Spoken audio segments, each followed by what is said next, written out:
right here on 910 AM, the Superstation, the Future Radio. I'm your host, Brother Michael Imhotep. It is Tuesday, December 21st, 2021. It's the Winter Solstice.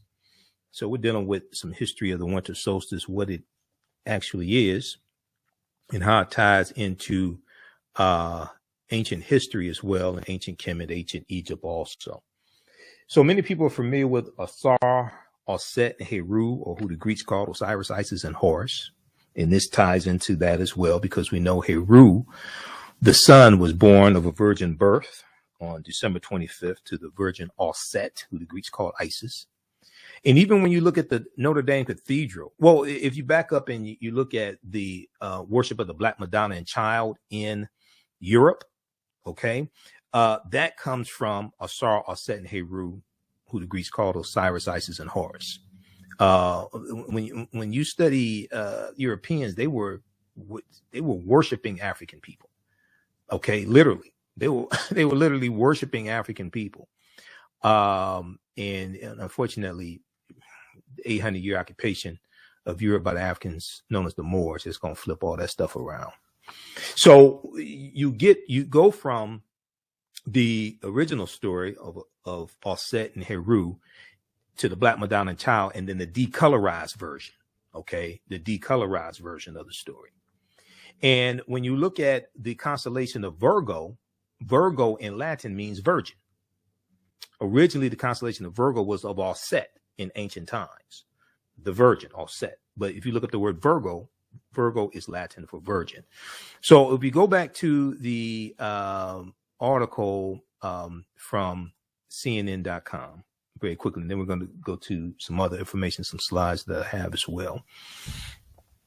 The winter solstice is the shortest day of the year and the official first day of winter. The science and timing behind the winter solstice. The winter solstice marks the shortest day of the year in the northern hemisphere, when the sun appears at its most southerly position. The sun appears at its most southerly position directly overhead at the Tropic of Capricorn, okay, the constellation of Capricorn. The situation is the reverse in the southern hemisphere. There, the December solstice marks the longest day of the year and the beginning of summer in places such as Australia, Chile, and South Africa. All right. Now, in this image here shows some images of the Earth. These three images from a satellite show us what Earth looks like from space near the winter solstice. The images were captured about 24 hours before the 2018 winter solstice. Okay, now, the winter solstice usually, but not always, takes place on December 21st. Time that the solstice occurs shift every year because the solar year, and the solar year is the time it takes for the sun to reappear in the same spot as seen from the Earth. The solar year does not exactly match up to our calendar year. Okay, the solar year does not exactly match up to our calendar year. The calendar that we use is the Gregorian calendar, introduced by Pope Gregory XIII in 1582 AD. And the Gregorian calendar is based upon how long it takes the Earth to travel counterclockwise, basically around the sun. And we know basically around the sun. So it takes 365 days, 5 hours, 48 minutes, and 365 days, 5 hours, 48 minutes, and about 46 seconds or so. All right. So that's the calendar that we use today. It's you have that 1 quarter day, and each year you add, every 4 years you add an additional day to the month of February, which is known as a leap year. All right, now,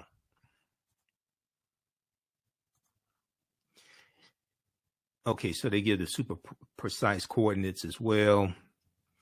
Now, okay, what What places see and feel the effects of the winter solstice the most? Daylight decreases dramatically the closer you are to the North Pole on December 21st. And we know that on December 25th, the days of the year start getting longer. And each subsequent day, the days start getting longer, starting on December 25th. So the December 25th in ancient times was known as the birth date of the sun. Okay. What causes the winter solstice to happen? Because our planet is tilted on its rotational axis, we experience seasons here on Earth as the planet moves around the sun. Okay. Each planet Earth moves around the sun. Each hemisphere experiences winter when it is tilted away from the sun, and summer when it's tilted toward the sun. Winter when it's tilted away from the sun. Okay. Summer when it's tilted toward the sun. Okay. So they asked the question here, why is the Earth tilted on its axis? Why is the Earth tilted? Scientists are not entirely sure how this occurred, but they think that billions of years ago, as the solar system was taking shape, the Earth was subject to violent collisions that caused the axis to tilt. All right, so you can read the rest of this here. But one of the things they talk about are some of the winter solstice traditions and celebrations. They talk about the Roman festival of Saturnalia. And I'm going to reference some of the slides in my presentation in just a second here. The ancient Roman festival of Saturnalia. In ancient Rome, Saturnalia began on December 17th and lasted for 7 days. It honored Saturn, the Roman god of agriculture, or Roman deity of agriculture. The people enjoyed carnival-like festivities resembling modern Mardi Gras celebrations. Let me scroll back up here. Resembling modern Mardi Gras celebrations. Just a second here. Where did I lose something? Okay. Just a second. Go back to this. All right. And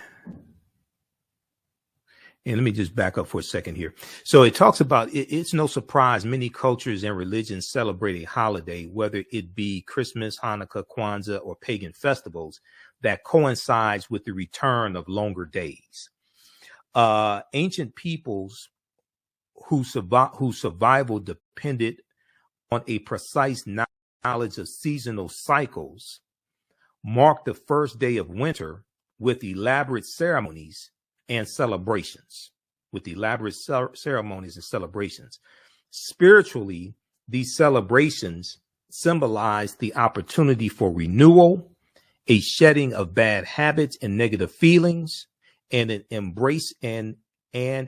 embracing of hope amid darkness as the days once again begin to grow longer. Many of the ancient symbols and ceremonies of the winter solstice live on today or have been incorporated into newer traditions. And in my research studying the history of Christmas, you see this, okay? Everything from the Christmas tree to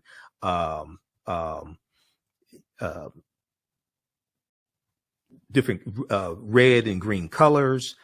You get to see different things that were incorporated from other people into the celebration of Christmas. Now, the festival of Saturnalia began on December 17th and lasted for 7 days.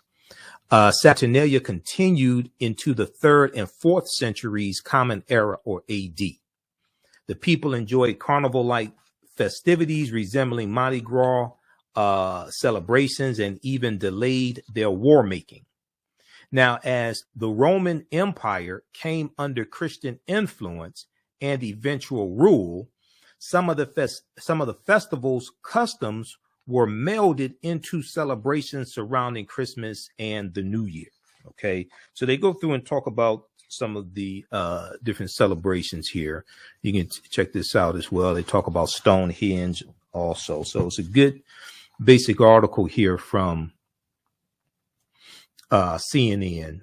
Name of this piece is Winter Solstice 2021, where modern science and pagan traditions meet. Okay, so you can check this out. Now, if we, I want to go here to my presentation here quickly. So if we look at what determines when Christmas is celebrated, what determines when Christmas is celebrated? We look at the winter solstice. Now, this definition of the winter solstice comes from McGraw-Hill Dictionary of Aviation. So you can check out some different explanations of it. But the instance at which the sun reaches the point of maximum southerly declination on or about December 21st. And the word solstice, when you understand the etymology of that word or the origins of that word, the word solstice comes from, is Latin. The prefix sol, S-O-L, literally means sun. Okay, the prefix sol, S-O-L, means sun. And the suffix stit, S-T-I-T, literally means stand still. So solstice basically means sun stand still. Now, the sun moves into its lowest point on or about December 21st. From December 22nd, 23rd, 24th, it appears the sun does not move. So in ancient times, they said the sun was dead for 3 days.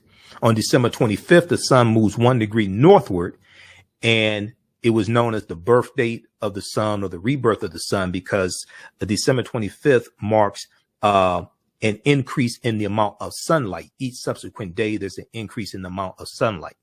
We'll deal with this on the other side of the break, and we'll talk about more why Christmas is celebrated on December 25th. And we'll deal with this story here from the American Bible Society and the Life of Christ. They have some very interesting information in their edition from 2011 on why Christmas is celebrated on December 25th. Listen to the African History Network show. I'm Michael Imhotep. We'll be back in a few minutes. Welcome back to the African History Network show right here on 910 AM, the Superstation, the Future Radio.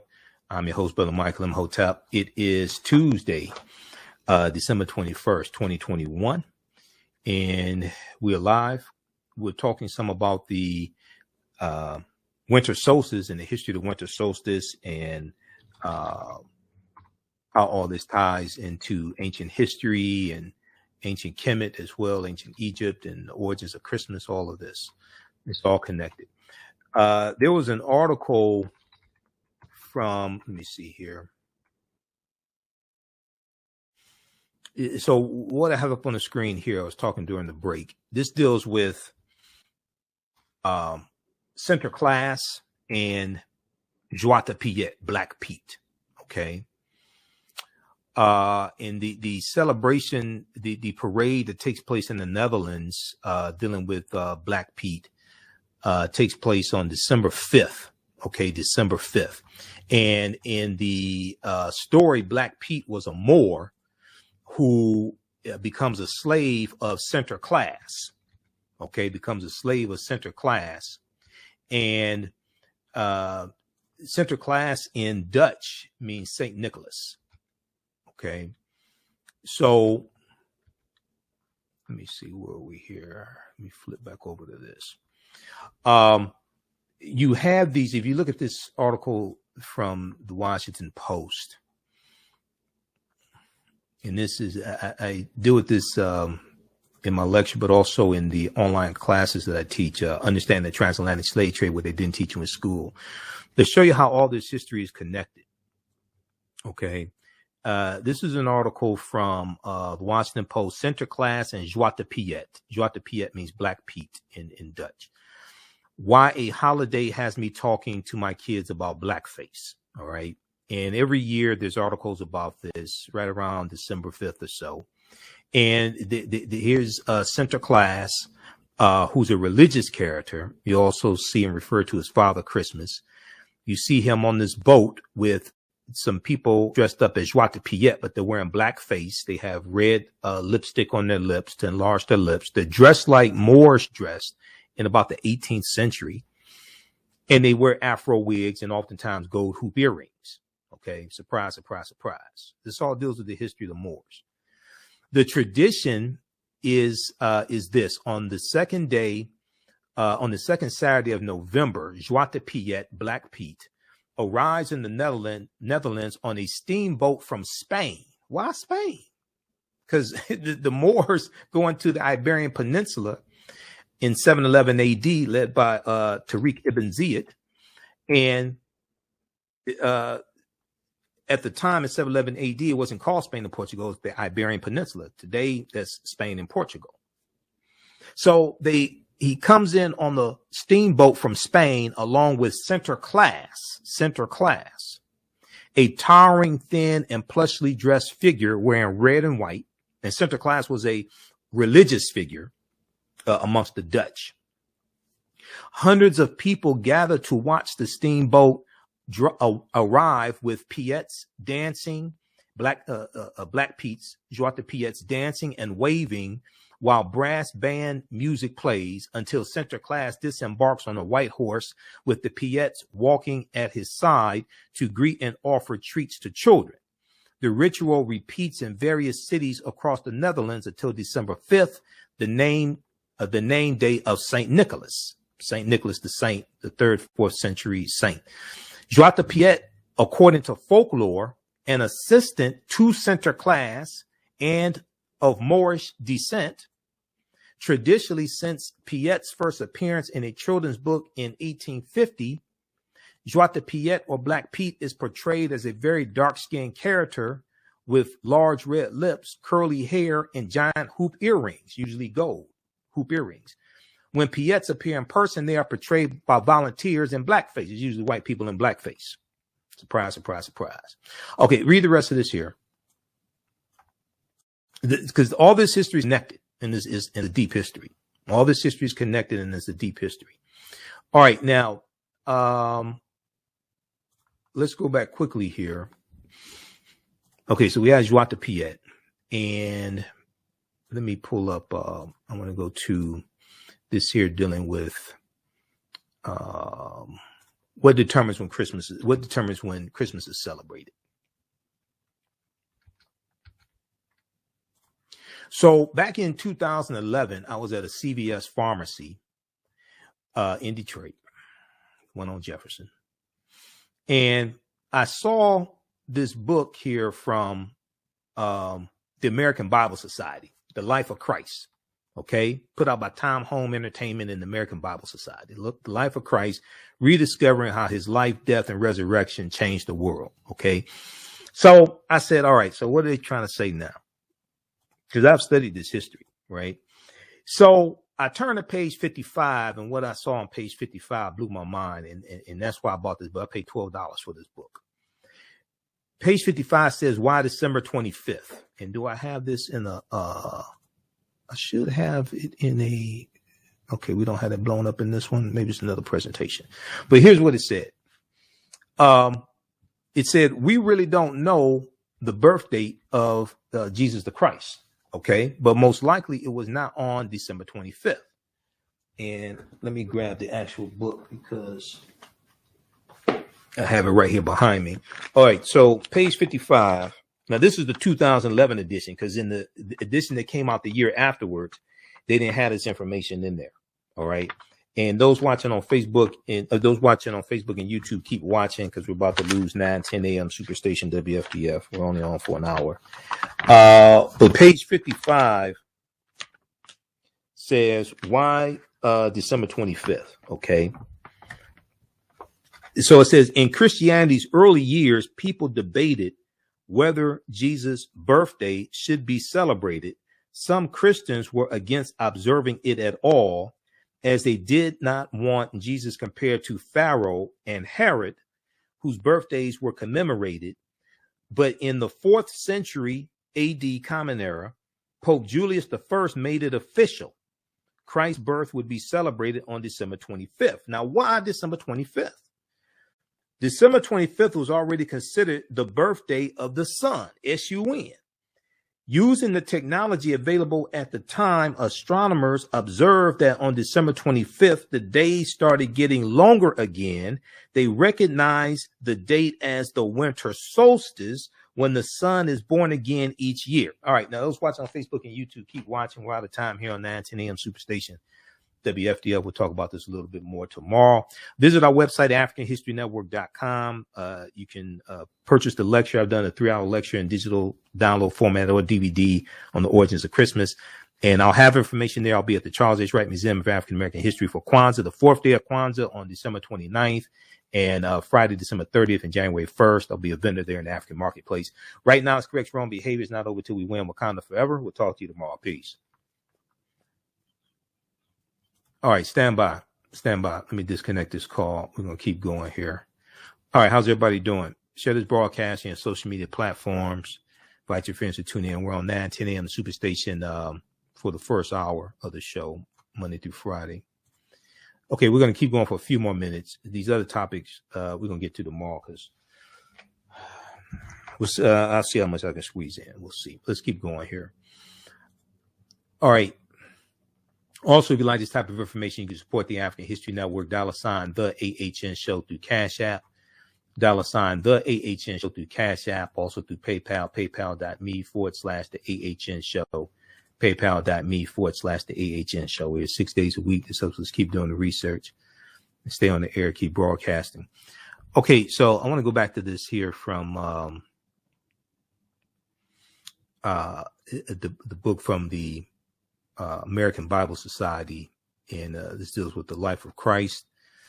Now, the word Christ comes from the Greek word Christos, which comes from the Kemetic Karest. Karest means the rising of the spirit. Ka meaning spirit, rest meaning to rise in the Medu Neter language. So all this is connected. What you're dealing with, or you're dealing with ancient stories told over and over again, adapted to various people's cultures over thousands of years. Okay, and the names change and things like this, but you're dealing with these stories. If you read Christianity Before Christ by Dr. John G. Jackson, he breaks this down in his book, Christianity Before Christ by Dr. John G. Jackson. Also, you can read by Robin Walker, the brilliant historian Robin Walker out of the UK, Blacks and Religion, Volume 1. He deals with this some there. He talks about the vernal equinox and Easter. And then you can read also The World's 16 Crucified Saviors by Kersey Graves. He deals with that in there. That came out in about 1875, something like that. All right. Also, a lot of people don't know this, and we deal with this in one of my online classes. But, you know, in theology, in the seminary, those in the seminary take a class on comparative religion. So some of this information that I'm telling you, they learn in these classes on comparative religion. Now, just how much they decide to teach to the masses, well, that determines that depends upon them. Dr. King, when he was in the seminary, wrote a paper in 1949 dealing with the influence of the mystery religions on Christianity. Now, this is at the King Institute at Stanford University. This is on their website. A lot of people don't know this. The influence of the mystery religions on Christianity. And he goes through and talks about Osiris. I don't have time to go through the whole paper. You can go read this yourself. But there's a section here. He talks about the influence of that's dealing with Attis. He talks about Isis. He talks about Adonis as well. Okay. The influence of Osiris and Isis. Now, this is Dr. Martin Luther King Jr., not Martin Luther that led the Reformation in 1517. No, this is Dr. King that they distort his legacy every Dr. King Day. This is Dr. King wrote about this. The influence of Osiris and Isis. So you're like, what did Dr. King know about that? The Egyptian mysteries of Isis and Osiris exerted considerable influence upon early Christianity. This is the Dr. King that they don't want you to know about. The two great Egyptian deities whose worship passed into Europe were revered not only in Rome, but in many other centers where Christian communities were growing up. Osiris and Isis, so the legend runs, were at one and the same time brother and sister, husband and wife. But Osiris was murdered, his coffin body being thrown into the Nile River. And shortly afterwards, the widowed and exiled Isis gave birth to a son, Horus. This is Dr. King breaking this stuff down. The first Holy Trinity, okay, the Immaculate Conception. Meanwhile, the coffin was washed up on the Syrian coast and became miraculously lodged into the trunk of a tree. The tree afterwards chanced to be cut down and made into a pillar in the palace at Byblos. And there Isis at length found it. After recovering Osiris' dismembered body, Isis restored him to life and installed him as king in the netherworld. Meanwhile, Horus, having grown to manhood, reigned on earth, later becoming the third person of this great Egyptian trinity. Now, this is Dr. King breaking this down, okay?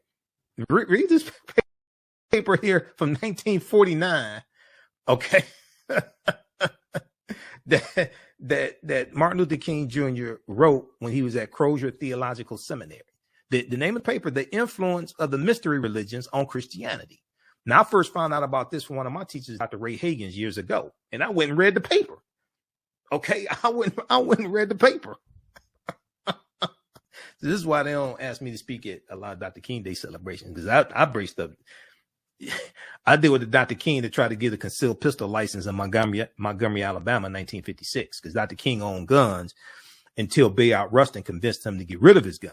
Dr. King owned guns, okay? Because you read the book, This Nonviolent Stuff That Gets You Killed, How Guns Made the Civil Rights Movement Possible by Professor Charles E. Cobb Jr., you get a whole different understanding of the civil rights movement. As one of my teachers, Professor James Small, taught me, he said the civil rights movement was not a nonviolent movement. If it had not been for Negroes with guns, there would not have been a civil rights movement. All right, but that's another presentation. So we deal with that some in the class I teach, from the Civil War to the Civil Rights Movement of Black Power, 1865 to 1968. All right, so they talk about the winter solstice here on page 55 of this book here, The Life of Christ. Now, they say the Romans celebrated the birthday of the god Sol Invictus, the unconquered sun, the god Sol Invictus. And I'm going to see if I have a blow up of this. I thought I had a larger, one of my other presentations, I thought I had a larger slide of this.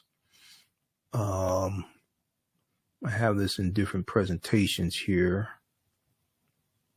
Yeah, okay. So this is what we do. You have a blow up of this. So what we'll do, we're going to, just a second here.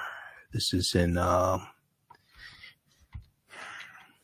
presentation from the class, Understanding the Transatlantic Slave Trade. Let me close this, and we'll drop in this larger one. Hold on. Okay. Let me do this. Let me drop these slides in here.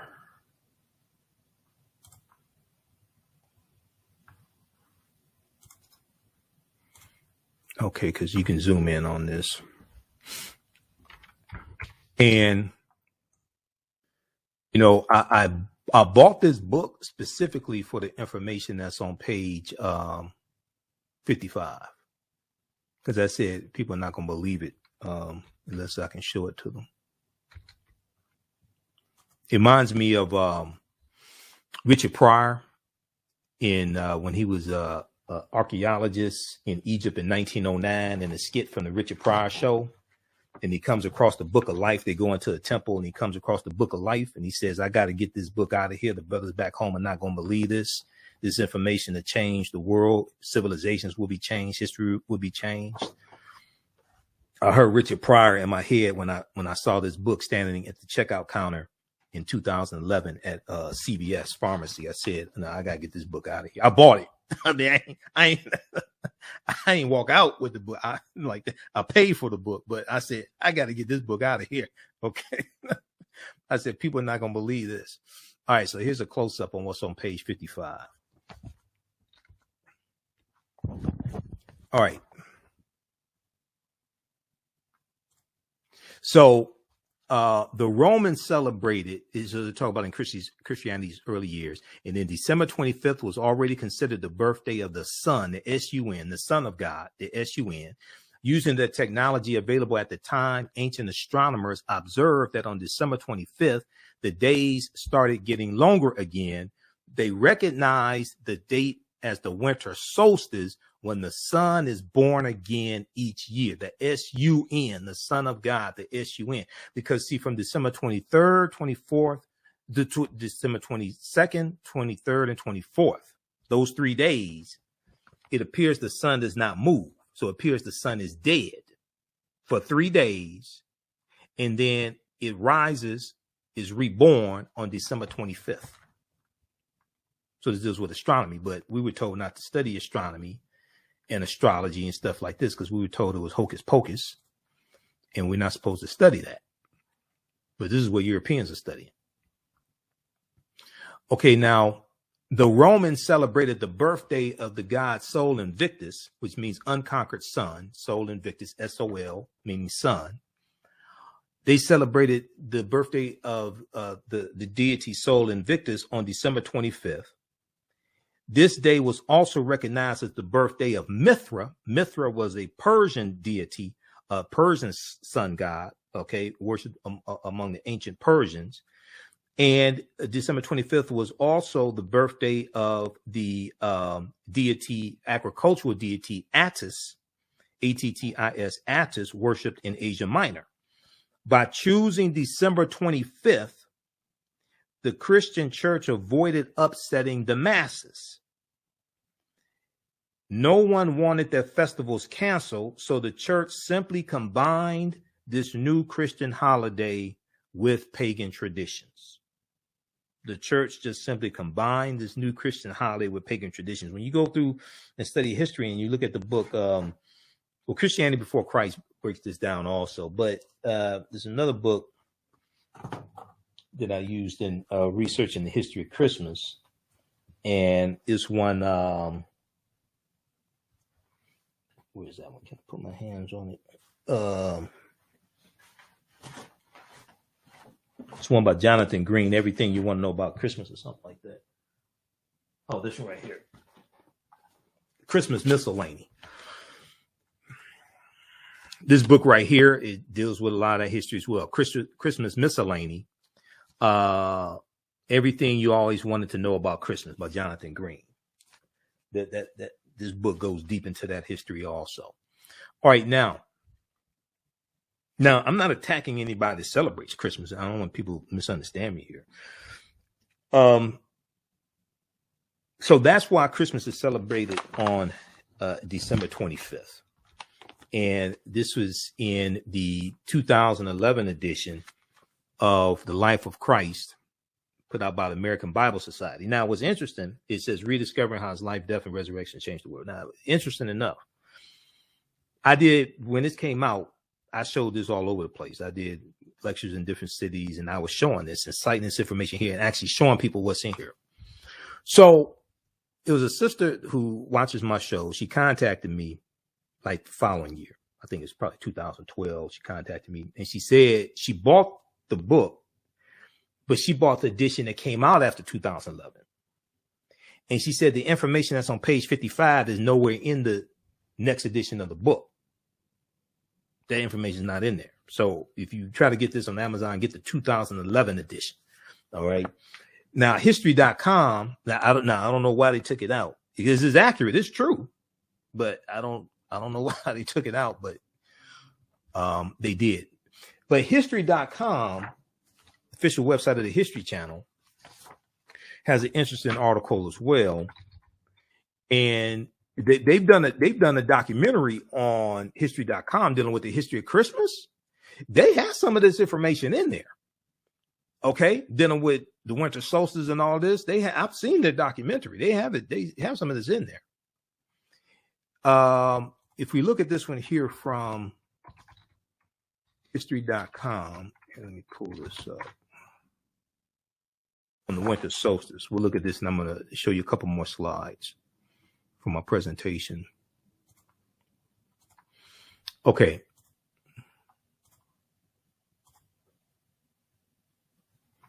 This one here. Okay, winter solstice. The winter solstice is the shortest day and longest night of the year. Okay, so they break that down. It takes place between December 20th and 23rd, usually around December 20th, 22nd. Humans may have observed the winter solstice as early as Neolithic period, the last part of the Stone Age, beginning about 10,200 BC. Okay, about 10,200 BC. Stonehenge, which is oriented toward the winter solstice sunset, may also have been a place of December rituals for Stone Age people. They talk about the Roman holidays, the festival of Saturnalia. Now, this is history.com, official website of the History Channel. Saturnalia was a hedonistic time when food and drink were plentiful, and the normal Roman social order was turned upside down. For a month, enslaved people were given temporary freedom and treated as equals. Business and schools were closed so that everyone could participate in the holiday festivals. Also, around the time of the winter solstice, Romans observed Juvenalia, a feast honoring children, a feast honoring the children of Rome. In addition, members of the upper classes often celebrated the birthday of Mithra on December 25th. Mithra was an ancient Persian god of light or sun. It was believed that Mithra, an infant god, was part of a rock. For some Romans, Mithra's birthday was the most sacred day of the year. In the latter Roman Empire, Mithra blended with Sol Invictus, god of the unconquered sun. Some theorists believe the early Roman Catholic Church may have chosen the same date for Christmas in order to supplant pagan rituals, though many Christian scholars dispute this. Okay, but when you go through and look at the history and you go look at rituals that they're incorporating, the Romans are incorporating from other people, okay, and you go, once again, nowhere in the biblical text does it state that Jesus the Christ was born on December 25th. This may go outside the circumference of some people's awareness once again. Okay, but nowhere in the biblical text does it state that Jesus the Christ was born on December 25th or Yeshua, because the letter J did not exist until 1630 AD. The letter J is derived from the letter I. This is why when you go to the dictionary and you look up the word Jesus and you look at the etymology of the word, it takes you back to Yeshua with a Y because the letter J didn't exist. So one of the mistakes that we make is we think oftentimes the way things are today is the way they've always been, which is not necessarily true. So they deal with Yule, the ancient Nordic festival of Scandinavia of Yule. From this was a festival from the winter solstice through January. So when you hear songs, I'm Dreaming of a White Christmas, Yuletide carols sung by the fire, what's Yule? Okay, it's not Y-O-U, it's Y-U-L-E. Yule, what is that? That's an ancient winter solstice festival that was in Scandinavia. Because see, a lot of this stuff we just repeat but don't know what the hell we're talking about, right? So we learn it when we're kids. Yuletide carols sung by the fire. What's Yule? Ask your parents what's Yule. They can't tell you. Okay, what is it?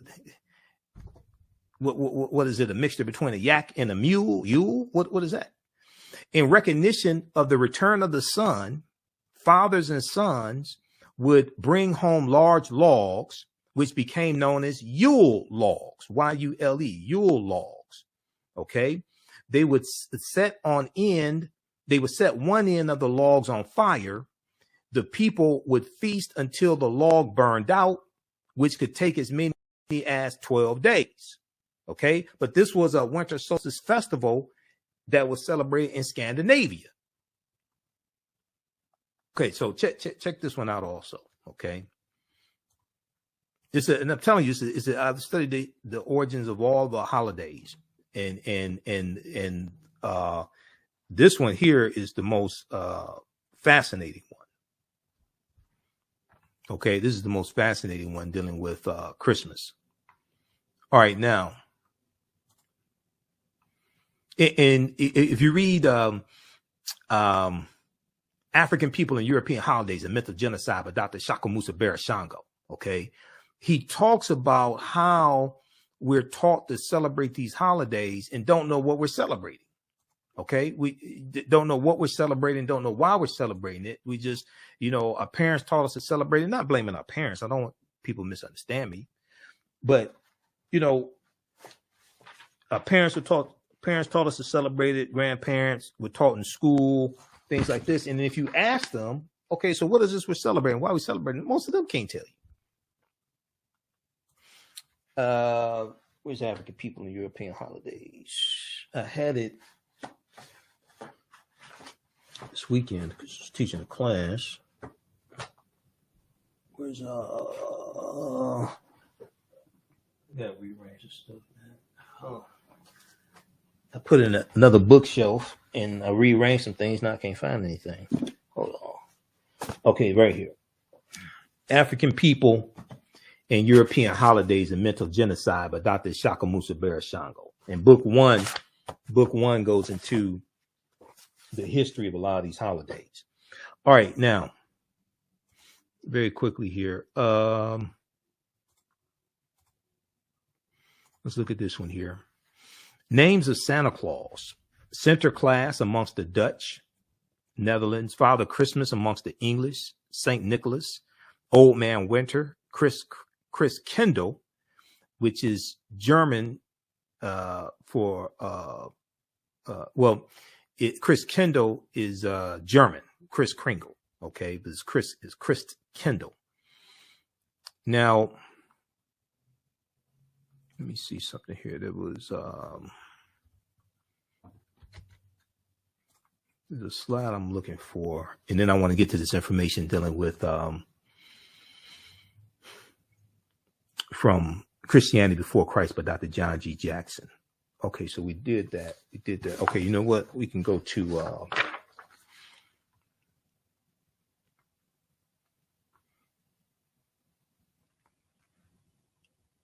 let's look at this quickly here. The Festival of the Kalends. This is a deep history.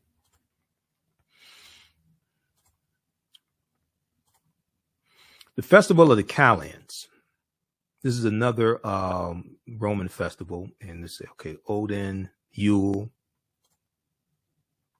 Let's look at this quickly here. What is pagan? So the term pagan is misused oftentimes in European anthropology and different things like this, archaeology. The term pagan is used. So this heathen and pagan. You hear those terms, right? Pagan is a word that is misused to speak negatively about a group of people. It's similar to calling people, like we call people down south country. Okay, you don't have shoes or socks, you don't have teeth, you eat chitlins or something like that. They call them country. All right, it's something negative, right? like some of the people in West Virginia, okay, or Alabama, or something like that. Okay, so.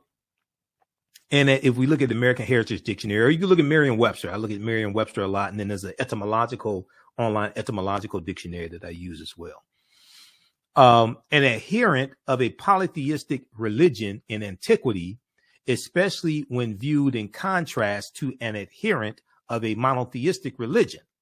But see, the problem with the way they phrase that is you had white people, you had Europeans trying to interpret something in African culture and interpret African spirituality, and they really didn't have a foundation to understand what it was that they were trying to interpret.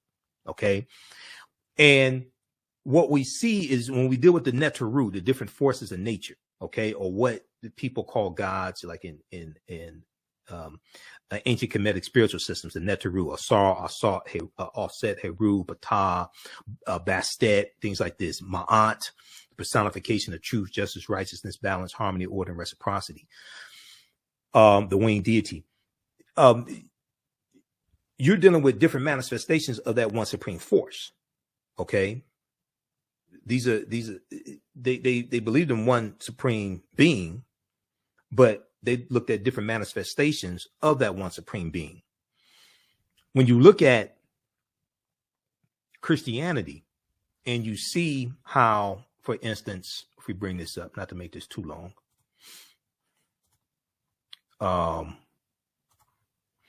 if we look at this here, we want to go here. Now Valley Contributions of Civilization by Tony Browder, page 168. So if we look at, let's bring this up right here. And actually, you know what? I have it blown up. I showed this in class. So I have the version that's blown up so you can see it even better.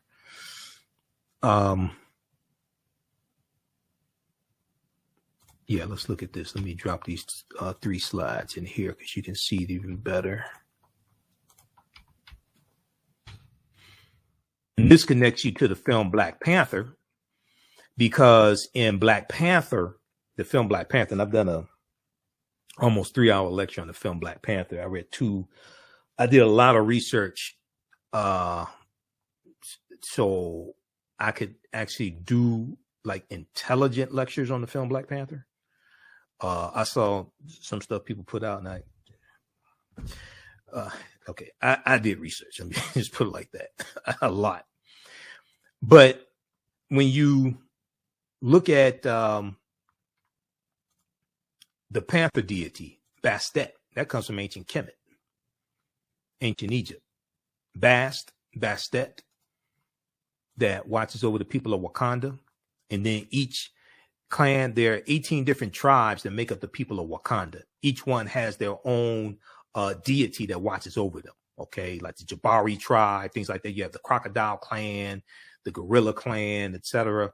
But Bastet watches over the people of Wakanda. And this ties into what are called patron saints, like Saint Maurice, who was a Moor, who became a patron saint to Germany. And what happens is, this is why this is such a deep history. All this is connected. So let's look at this here. Let's look at, this is page 168 of Nile Valley Contributions to Civilization. And Browder's in Egypt right now. I was trying to set up an interview with him because he sent me a message. We talked through Facebook a couple weeks ago, but I'm going to catch him when he gets back from Egypt.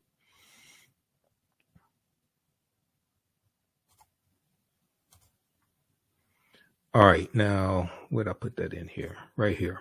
This is page 168 of Nile Valley Contributions to Civilization. So here we see the influence from ancient Kemet on the Greeks and the Romans. And one of the ways we can see it, yes, in the architecture and things like this, but you can see it in the deities that they're worshiping. So we have the Houthi with the ibis head, the head of an ibis, the head of a bird, the Houthi with the staff, and it has a snake wrapped around each staff. Okay. And one snake is wearing the crown of Upper Kemet, Upper Egypt. One staff is wearing the crown of Lower Kemet, Lower Egypt. All right. And it says here, for the information for the Houthi, the netter of science, writing, measurement, divine articulation of speech and medicine, holds in his hand 2 staffs with entwined snakes. One serpent wears the crown of Upper Kemet, the other wears the crown of Lower Kemet. The Houthi, who the Greeks call Thoth, okay, the Houthi is referred to the Greeks by the Greeks as Thoth, Thoth. Now, the second picture, you see Hermes, and you hear Hermes Trismegistus, and Hermes ties into Freemasonry, because Hermes is said to have written the books that are used in Freemasonry. Now, Hermes was the Greek equivalent of Jehuti, He is shown carrying a staff which has two entwined snakes. It was called the staff of Hermes. In Greek mythology, he was associated with wisdom and the Hermetic sciences. The Hermetic sciences were named after Hermes. Hermes is the influence of Hermes is Jehuti, coming from ancient Kemet. Now, amongst the Romans, you have Mercury. Okay, now it says Mercury is Greek, but it's actually Roman. You have the Roman deity Mercury with the wings on his helmet, and he has wings on his feet, and he has a staff with the wings of Ra and a sun disk, and the staff is called the caduceus. The caduceus is a universal symbol of medicine, but the caduceus that Mercury carries comes from the two staffs that Jehuti carried. Okay, it's a reinterpretation through this European cultural filtration system coming from ancient Kemet. Now, Mercury is the Roman version of Hermes and Jehuti, and he is similar in all aspects. The staff that Mercury carries is called the caduceus, and it has been adopted as the universal symbol of medicine.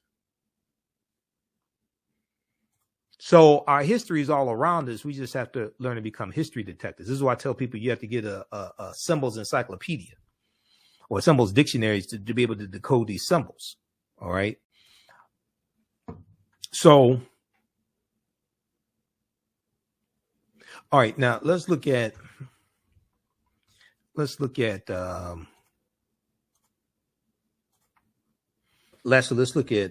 126 to 128 of Christianity Before Christ by Dr. John G. Jackson. All right. Now, also, if you like this type of information, I have a complete lecture that I've done at our website, AfricanHistoryNetwork.com. It's right on the homepage of the website. Ancient Kemet, the Winter Solstice, and the History of Christmas. This is a 3-hour lecture I've done. We get deep into all this information, provide you with sources so you can do more research. We have it in digital download format and DVD format. It's like $10. It's right on the homepage of our website, AfricanHistoryNetwork.com.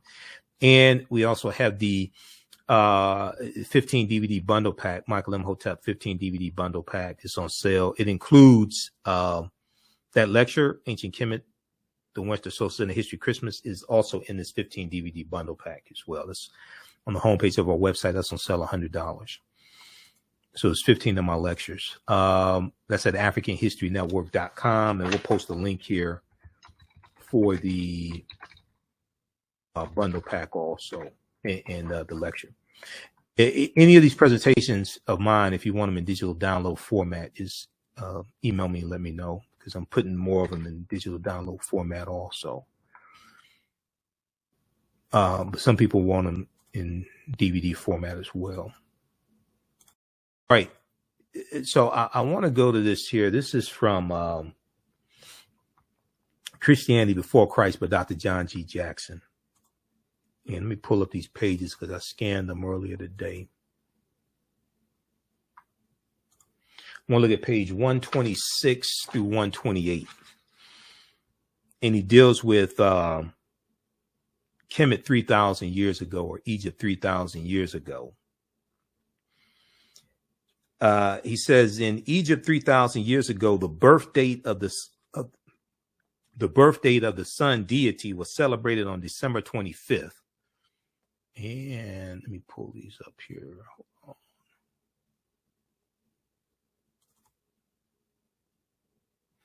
on. Okay, let's look at this here. I'm going to try to zoom in on this. I did a lot of preparation for today's show. But that's the actual book. I want you to know I ain't make this stuff up.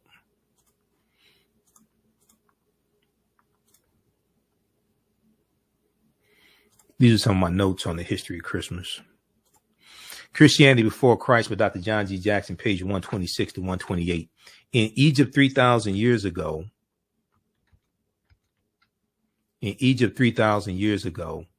the birth date of the sun deity was celebrated on December 25th. The first day to noticeably lengthen after the day of the winter solstice, December 21st. After the day of the winter solstice, December 21st. Now, at midnight, at the midnight hour on the first minute of the 25th of December, the birthday of the sun was commemorated. This is in ancient Kemet. On December 25th, the sun is in the constellation of Capricorn. On December 25th, the sun is in the constellation of Capricorn, and then known as the stable of Aegeus, Augeus. So the infant sun god was said to have been born in a stable. I'm telling you, this is a deep history. Okay. On December 25th, the sun is in the constellation of Capricorn. 3,000 years ago, it was known as the stable of Aegeus, the constellation. So the infant sun god was said to have been born in a stable. Brightly shining on the meridian was the star Sirius, the star from the east, while rising in the east was Virgo, the virgin. And Virgo is Latin for virgin. Okay? All this stuff is connected. That's why we were told not to study it. Because when you start studying, so hold on. What are y'all talking about? You start all this. See, this is why I tell people, and this is something Professor Kabahayawata Kamene, one of my teachers, taught me. And if you watch his lectures and you see our interviews, things like this, he'll tell you, and some people don't get this because too much of our history is within the confinements of slavery, 1441 to 1865 or 1888 in Brazil, slavery, but we don't understand the thousands of years of history that happened before slavery. Because Professor Kabahayawata Kamene has said that Christianity is an African religion. When you actually understand the origins of Christianity, because early Christianity looked a lot like traditional African spiritual systems. A lot of early Christians believed in different forms of reincarnation. Okay, the Christianity that we deal with today is largely the result of the First Council of Nicaea in 325 AD, and the ecumenical councils, Council of Ephesus, and Council of Chalcedon, and things like this, 325 AD to about 1870. But early Christianity looked a lot like traditional African spiritual systems.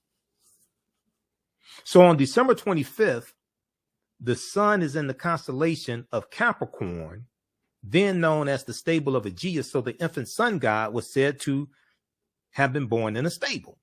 Brightly shining on the meridian was the star Sirius. And we know the Dogon of Mali and Burkina Faso, they were originally in ancient Kemet. And they're going to leave ancient Kemet, ancient Egypt, in the Nile Valley region of Africa, going to Central Africa, West Africa. And they had a knowledge of the Sirius A and Sirius B star systems. Sirius. Okay, this all deals with African history. Now, while rising in the east was Virgo, the virgin, the star Virgo, the virgin.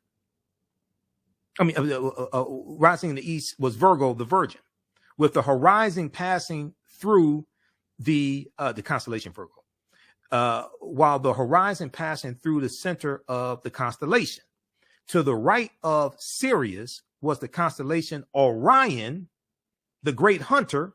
Now, originally Orion was of Ausar, with the three stars in his belt. Okay, and the star Sirius is in the constellation of the big dog. Okay, the big dog, Canis Major, the big dog, and Canis Minor, the small dog. Okay, Sirius A and Sirius B. Now, to the right of Sirius was the constellation Orion, the great hunter, with three stars in Orion's belt. Originally, Orion was the constellation of Ausar, okay, or Osiris. These stars are in a straight line that point at the star Sirius and were anciently known as the Three Kings. I'm trying to, they stole all. They stole all our stuff. I'm trying to tell you. This stuff is average. They stole all our stuff and then represented it to us as if they created it themselves. And then we bow down to them and think they're the greatest thing since sliced bread with raisins in it. And it came from us. But since we suffer from historical amnesia and don't understand our history, okay, we're like Professor Kabahai Kamene said, we're like whales and goldfish bowls, right? Our potential is much greater than the confinements that are put on us. This is why I say what you do for yourself, what you do to yourself, and what you allow other people to do to you and get away with is based upon what you think about yourself. What you think about yourself is based upon what you have been taught about yourself. What you've been taught about yourself is based upon everything you've read, heard, and seen about yourself. This stuff incorporated into Christianity is African. And I asked the question, I said, but since we don't know who we are, chattel slavery ended. Because you got half of us running around. This may go outside the circumference of some people's awareness. You got half of us running around talking about their descendants of slaves. When you go study history during Reconstruction, they weren't still calling themselves slaves. They were calling themselves former slaves or black freedmen. You look at the U.S. Bureau of Freedmen, Refugees and Abandoned Lands, the Freedmen's Bureau. You look at the Freedmen's Bank. You go look at the organizations that they were setting up. I said, so why do some of us today, 156 years after chattel slavery ended, why do they refer to themselves as descendants of slaves as opposed to descendants of ex-slaves or former slaves or freedmen?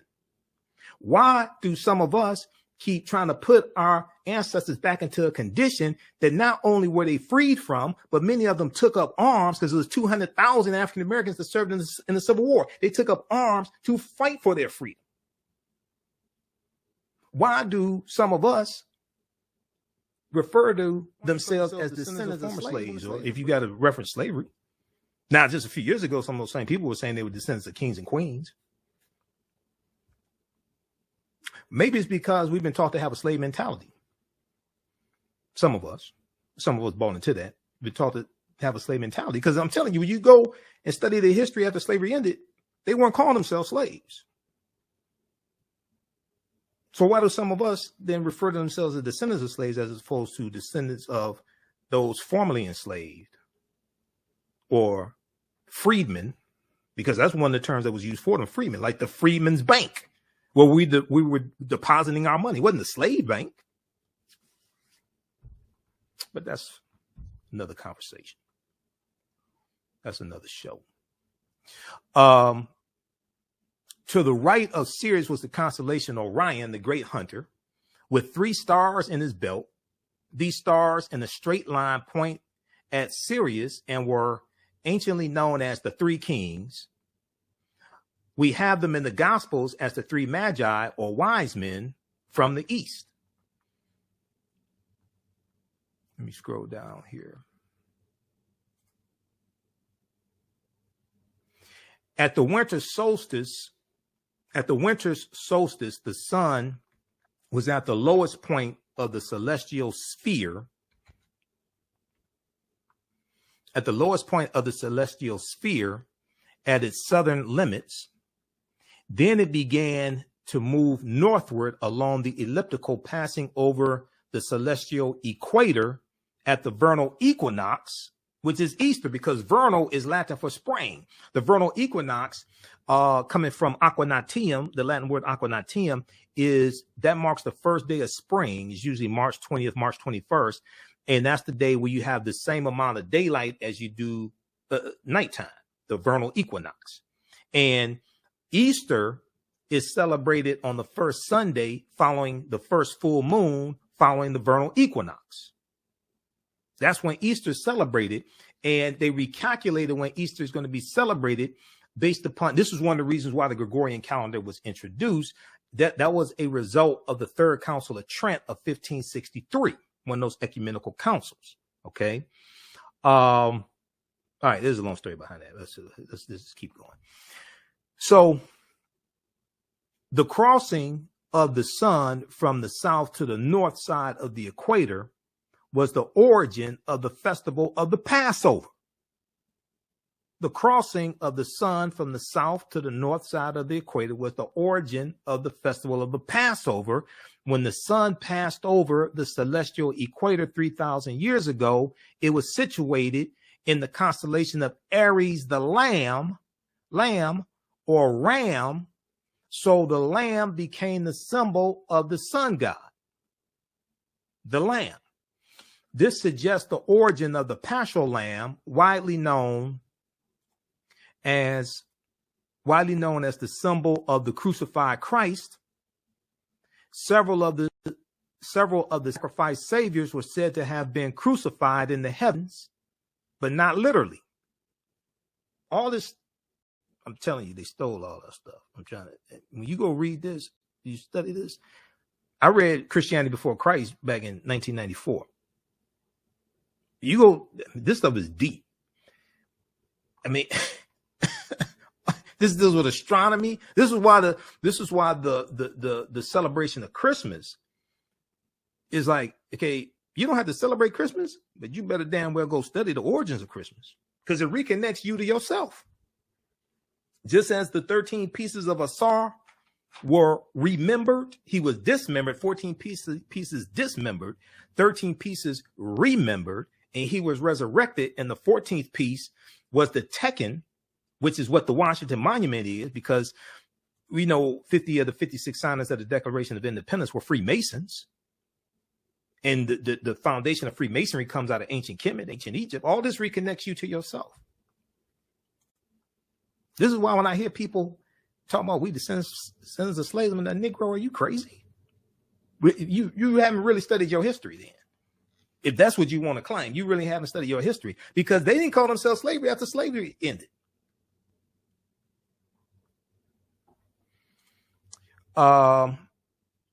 Let's see here.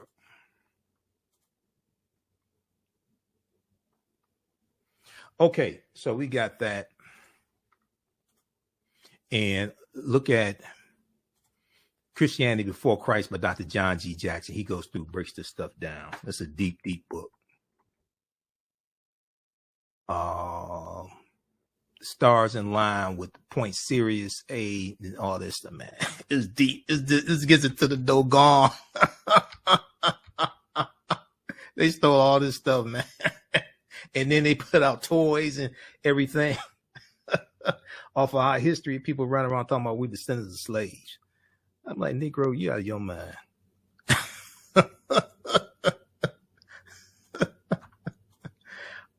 Let's see here. Let me go. Now, I'm not saying slavery didn't exist. That's not what I'm saying. I'm not saying we're not owed reparations, repairing the damage of slavery. Okay, we're not owed reparations because we work for free. Or our ancestors, we didn't work. None of us were there. The last known slaves died in the 1950s.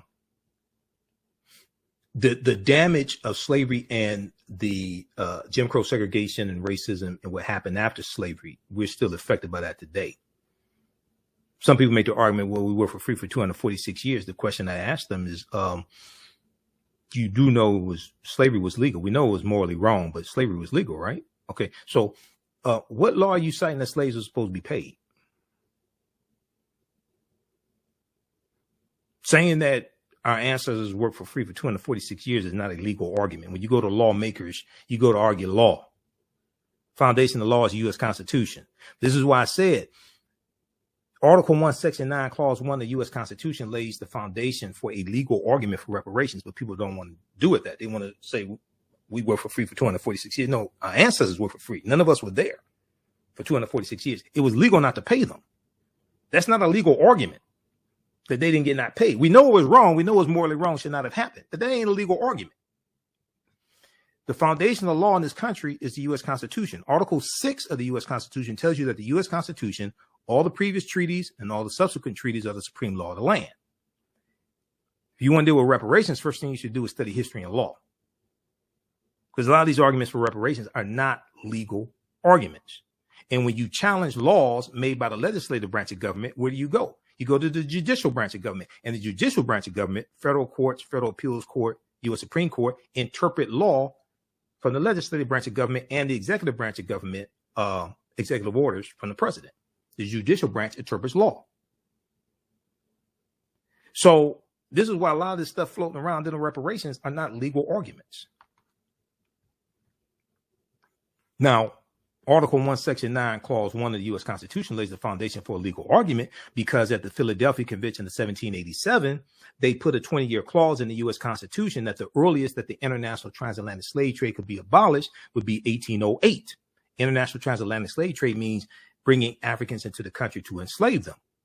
It was abolished January 1st, 1808. That's when it took effect. U.S. Congress passed a bill March 2nd, 1807 to abolish the international transatlantic slave trade, and the U.S. government entered into international treaties with other European countries to abolish the international transatlantic slave trade. Great Britain abolished it in 1807. The law went into effect January 1st, 1808. Why? Because that's the earliest the U.S. Constitution said that the international transatlantic slave trade could be abolished. But we don't understand history or law, so we don't know none of this stuff. So what that means is all the Africans that were brought to this country from January 1st, 1808 through July 1860, when the flotilla came into Alabama, was all illegal based upon federal law. There are court cases of white men who were caught bringing Africans into the country illegally, and they were prosecuted. But we're not making legal arguments for reparations because we haven't studied history and law. And one of the foundations for that argument is the U.S. Supreme Court case of the Amistad of 1841. Joseph and Q give us free. Where'd they go to get their freedom? U.S. Supreme Court. What did the U.S. Supreme Court rule? They ruled that they were never slaves. They ruled that they had a right to take up arms and defend themselves, the mutiny on the slave ship.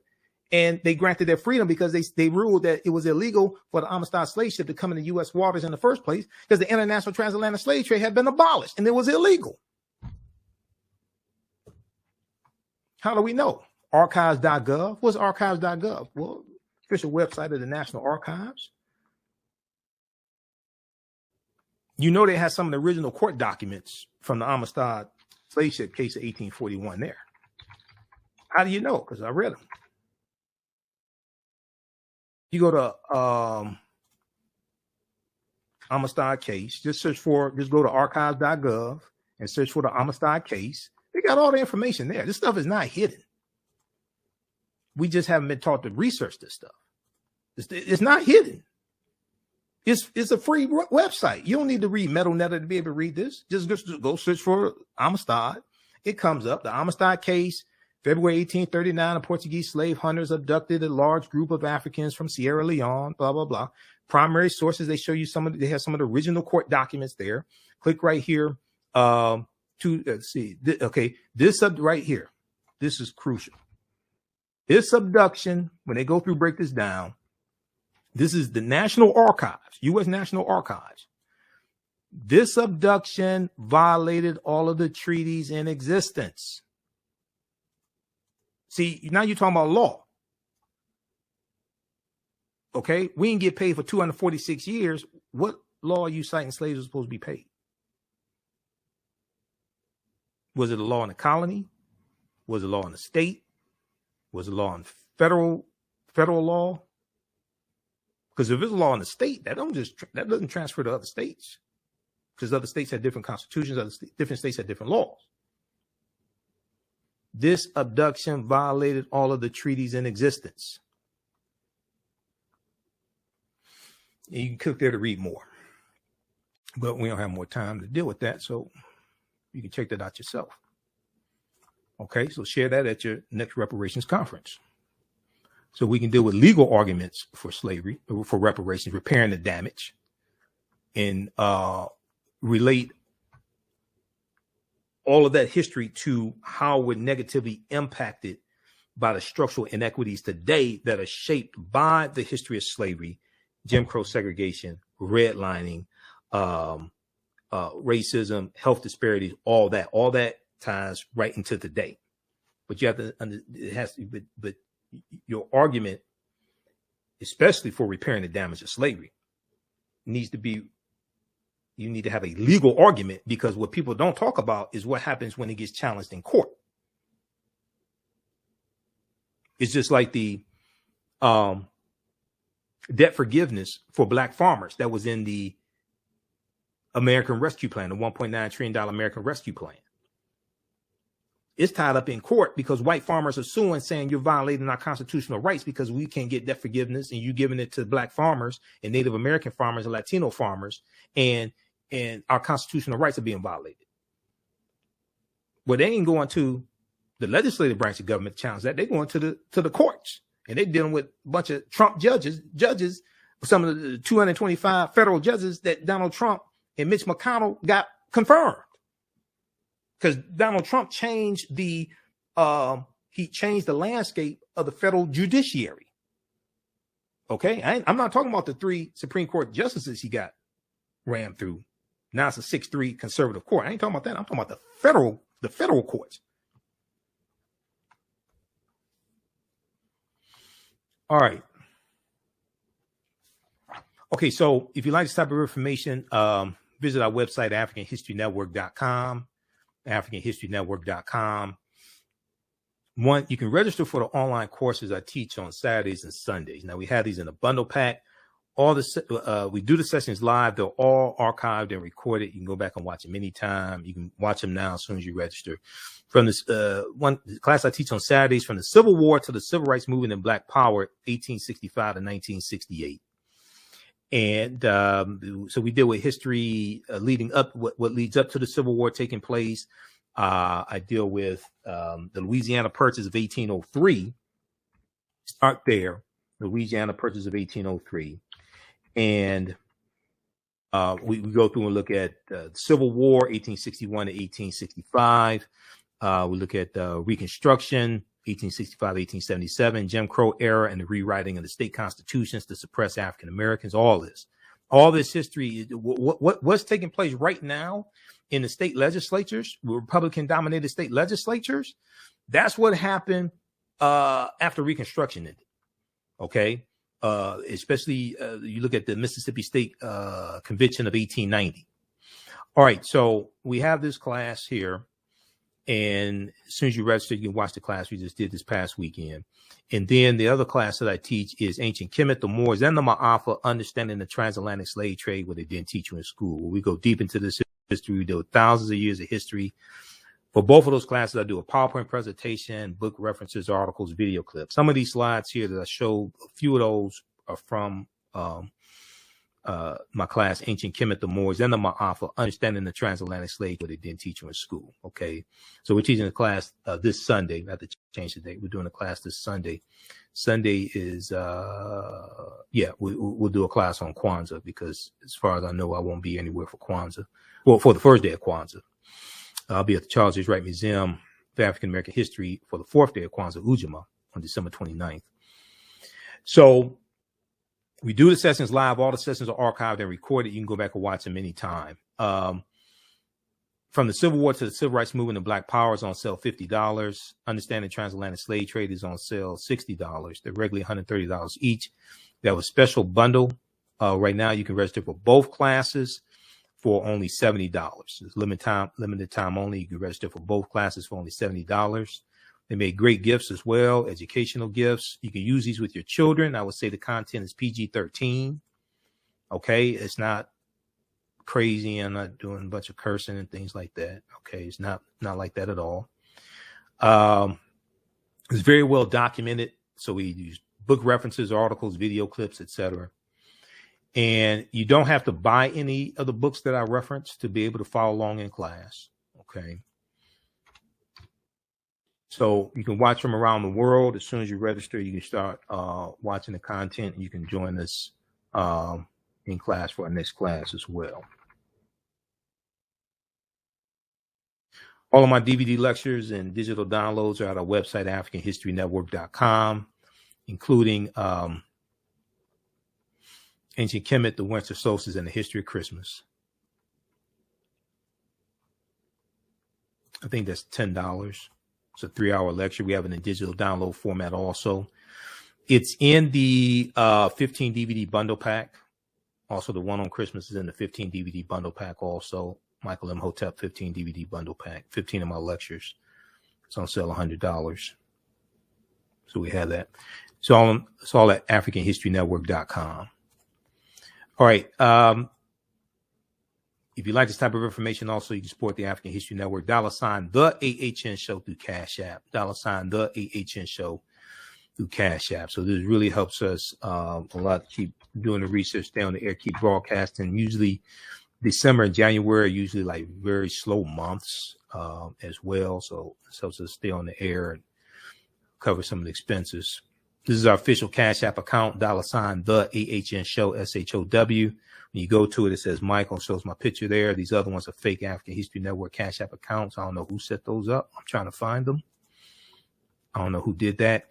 And if you want to set it up for a recurring donation, I know you can do it. I'm not sure if you can do it through Cash App. I know you can do it through PayPal. So we'll post the information for PayPal, and it's at our website, AfricanHistoryNetwork.com. All right. African-American business owners, post the name of your business here on the thread of the broadcast. We'll let you know how you can advertise with the African History Network. Current promotion, buy 1 month, get 2 months free. And we can create a commercial for you also, and it airs when we rebroadcast our shows on our social media platforms, but also it's in the audio podcasts of our shows. We're on 10 different audio podcast platforms: iHeartRadio, iTunes, on Facebook Podcasts, Stitcher.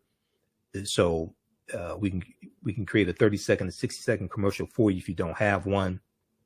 And in the air, and when we rebroadcast these shows on our social media platforms and in the audio podcast of our shows as well. All right, look, we have to get out of here. Thanks for tuning in to the African History Network show. We'll be back tomorrow. We're on Monday through Friday, 11 p.m. to midnight Eastern Standard Time. Sundays, 9 p.m. to 11 p.m. Eastern Standard Time. Remember, right now it's correct wrong behavior. It's not over till we win. Wakanda forever. And we'll talk to you tomorrow. Peace. Mental health and well-being have long been a taboo subject in the so-called African-American community. So I enlisted the help of mental health experts, thought leaders, and activists to help kill the ghost of Willie Lynch and heal from post-traumatic slave syndrome. We experience trauma a lot of times on a subconscious level. So sometimes something happens to us and we know that it's traumatizing, but we don't really recognize the extent of the trauma. Soul in Motion, celebrating 38 years in the arts. This energetic ensemble of dancers and drummers was started by percussionist Michael Friend and is led by choreographer Associate Director Pam Lassiter. Based in the Washington, D.C. area, Soul in Motion is now accepting bookings for Black History Month, Juneteenth, and summer festivals in 2022. Soul in Motion is also available for more intimate events like naming ceremonies and weddings. To find out more or book your date, call 240-452-1349 or send an email to info@soulinmotion.org. Be sure to check us out on Facebook, Instagram, and YouTube. Soul in Motion, celebrating our history, our culture, our future. Soul in Motion. Theater, African dance, and drumming since 1984.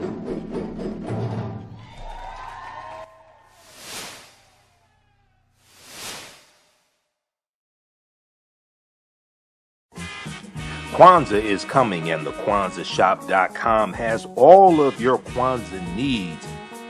Order your Kwanzaa set today, which includes a kinara, candles, a mat, a cup, the African American flag, and a basket. Visit TheAHNShow.com, TheAHNShow.com.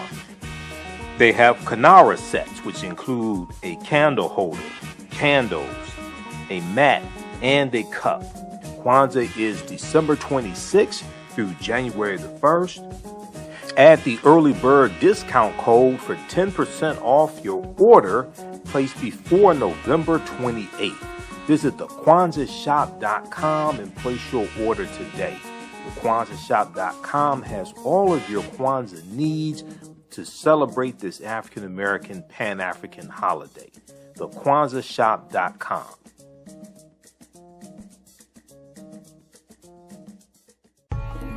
African Spirit Cards specialize in the design and printing of high-quality African-centered note cards and stationery. African Spirit Cards breeds and rejoices in the African and African American experiences. They honor our African heritage in all that they do for you by proudly displaying the great motifs and ornamentations of the African world diaspora. They use African images, African proverbs, and many African languages to fully immerse their clients in the wisdom and history of and the connection to Africa. They understand the importance of having images around us that reflect who we are. These images also illustrate where we came from and what we desire to be. They are here to serve you.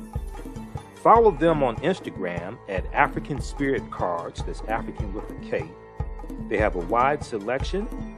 Check out their holiday selection at etsy.com/shop/African Spirit Cards. That's Etsy, ETSY.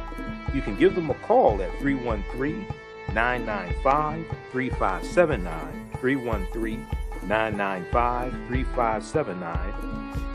You can email them at janeldesigns@africanspiritcards.com. That's JANAL designs@africanspiritcards.com and place your order today. Come and travel with me to a time long ago and place far away. You will experience high adventure and excitement.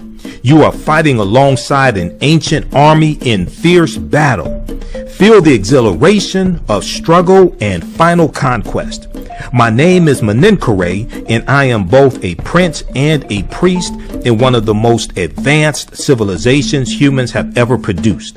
I want you to ride with me in my chariot as I slay the barbarians who have come to invade my land. I invite you to sit at the conference table with the great Pharaoh Taharka and his ministers as they plan intrigue and use subterfuge to outmaneuver and defeat the enemy. Come back with me to the land of your ancestors, to the beautiful land of Kemet. So open the pages of this book and begin the adventure. Find out what happens in the book Menenkere Battles the Assyrians in the Nile Valley from author Makari Jones. Get your copy today at Amazon.com. Black on Purpose Television Network. Yes, Black on Purpose Television Network. All black, all positive, all the time. The largest black-owned streaming television network in the world, bringing our people together worldwide, controlling our messages, our story, our way. Black TV the way it should be. Black music, black history, and more.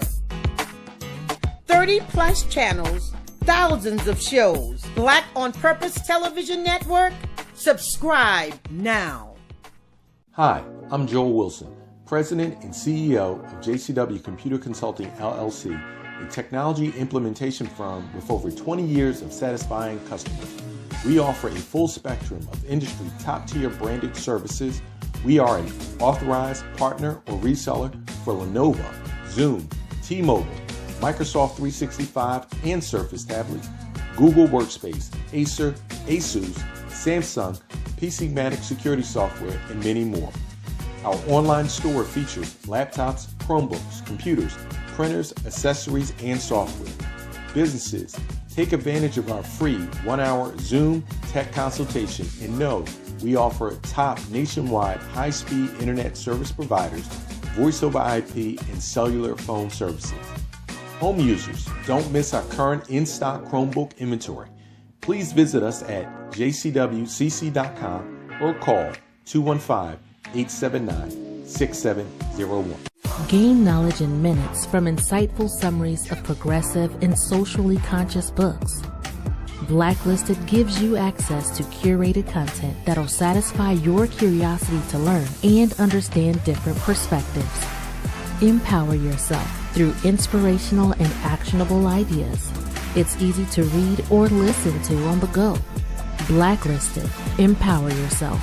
Start your free trial today.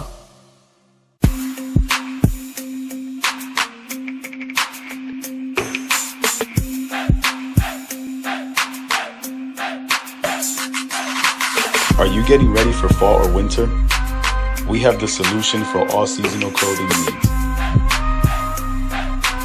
Kemeticwear.com is the go-to online source for Kemetic African fashion and lifestyle products with a contemporary twist.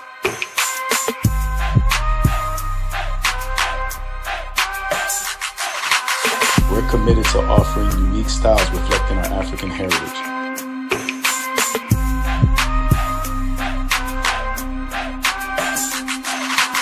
Kemeticwear.com is inspired by KemeticScribes.com to influence our people in learning and showing pride. Please visit our website at Kemeticwear.com.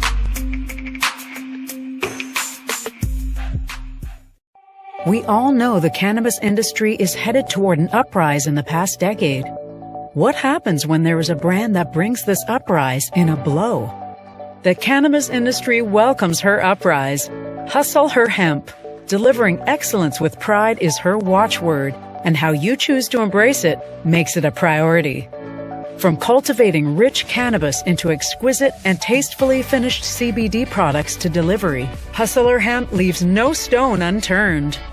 Hustle Her Hemp's mission is to empower women of color by building business and creating legacies, uniting beauty, health, and business. We are a pure definition of how we want the CBD industry to become in the future.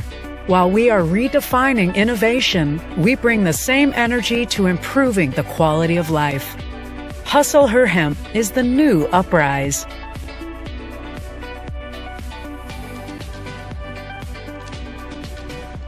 Hi, I'm Joel Wilson, President and CEO of JCW Computer Consulting LLC, a technology implementation firm with over 20 years of satisfying customers. We offer a full spectrum of industry top-tier branded services. We are an authorized partner or reseller for Lenovo, Zoom, T-Mobile, Microsoft 365 and Surface tablets, Google Workspace, Acer, Asus, Samsung, PCmatic security software, and many more. Our online store features laptops, Chromebooks, computers, printers, accessories, and software.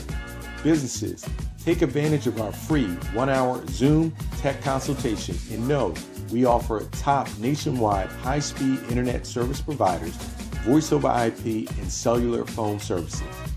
Home users, don't miss our current in-stock Chromebook inventory. Please visit us at JCW